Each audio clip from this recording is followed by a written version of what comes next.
Hey guys, well, we're here in the garden right now. It's about 8:30, 9 in the morning, and I'll just give you a nice little panoramic view of the garden. There's our amaranth right there. You can see it. It's like an amaranth patch here. Squash, zucchini, and butternut here.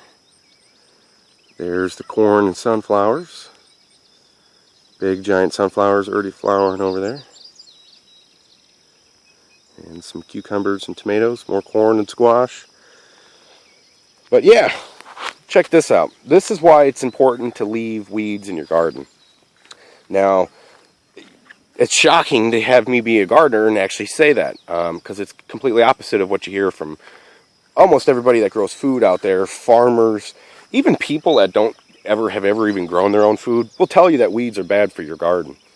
But like my buddy and my wilderness said in one of his comments just recently, we're actually doing agriculture completely opposite.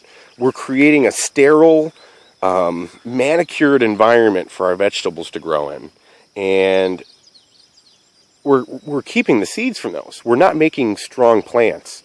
You know, if you were to just let them go and let them grow amongst the weeds, not all of them are going to grow, but certain ones will. And if you keep the seeds from those, you'll have a variety that's stronger, it's healthier. And that's the complete opposite of how we actually grow food and how we pass the seeds from the next generation on. You know, you don't want to have to baby your plants. You don't want to have to pamper them and wipe their butt and water them and take care of them and do all these different things. And obviously there's certain parts of the country where the only way that you can grow food supposedly is by doing a lot of different things. But Native Americans have grown food in the desert Southwest, the Northwest, up into Wisconsin and Minnesota, the East Coast, and they didn't have a bunch of elaborate techniques. You know, it was very simple, primitive technology. And I don't weed my garden. I don't weed it, and there's a reason why, and I'll show you that right here. It makes my plants stronger. The plants don't seem to mind it. That's the biggest thing. I mean, what is it really for? Is it for aesthetics? Is it because it looks nice? Is it because supposedly they're fighting for nutrients?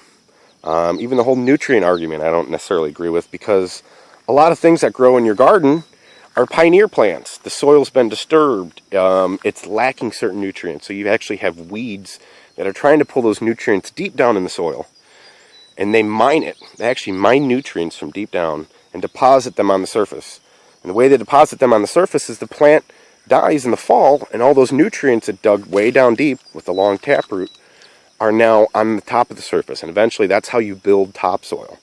So a lot of the weeds you see in your garden are not necessarily bad. They're actually trying to improve your soil, not fight with nutrients. You know, I don't necessarily agree with that. You know, I've got corn that's completely surrounded by beans and weeds and ragweed and everything, mainly ragweed. And yeah, it might not be as tall as I'd like it to be, or as tall as some field corn that I've seen. But it's pretty close. I mean, it's pretty close, and I didn't have to spend any money to spray it or fertilize it or weed it or do any different. I mean, it's just you put the seeds in the ground. If it makes it, it doesn't. Hey, no big deal. You know, maybe I'll try a different variety next year. Or maybe I should have tried 3 or 4 varieties this year, and a couple different ways of doing it this year.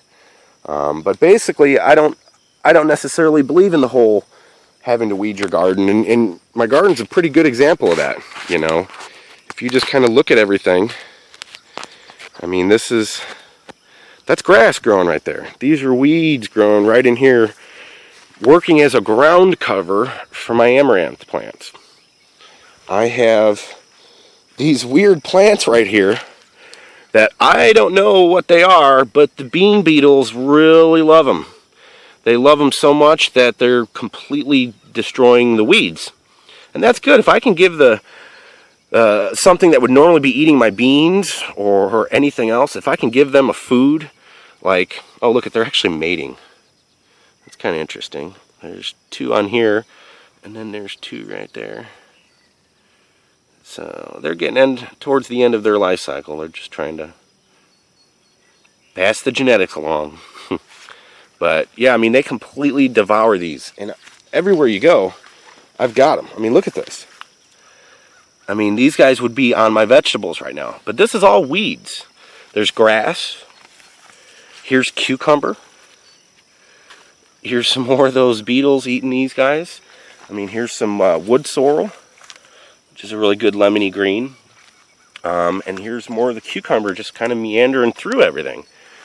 And here's my tomatoes, completely surrounded by grass and so-called weeds. Now, I don't like the word weed because, well, I think when people call things weeds, it's just a nice way of saying I don't really understand it, but I don't think it's good. But majority of weeds are actually edible, and they're actually beneficial for your garden, and I have known that. And if you can grow food and not have to spend so much time, I mean, I understand if you want a hobby and you just want to pamper everything and you want to really support everything, but you're really, it's like the 21-year-old kid that still hasn't, mom still gives him a ride to bowling practice, and hasn't given the plants or the kid enough to. Now I'm just rambling. I'm trying to get a point out, but basically, you're actually not helping the plant by taking care of it. You're making it weak. When you water it, the roots are very shallow. They're not down deep. And the second you stop watering it for a couple days, you know what happens? It starts to wilt. So it's like, oh, I gotta water it. I have to, otherwise it'll die. And the stun method. This is a method developed by Mark Shepard out of Wisconsin. He wrote an excellent book, Restoration Agriculture. Stun method. Sheer, total, utter neglect is what that acronym stands for. And that's what you should do with your garden and with your food forest, or your permaculture food forest. If you're converting an old farm into a food forest or a permaculture farm, set the stuff up and then don't worry about it. If one plant is weak and it doesn't make it, and let's say you even lose half of them, those half are going to be the ones you want to focus on.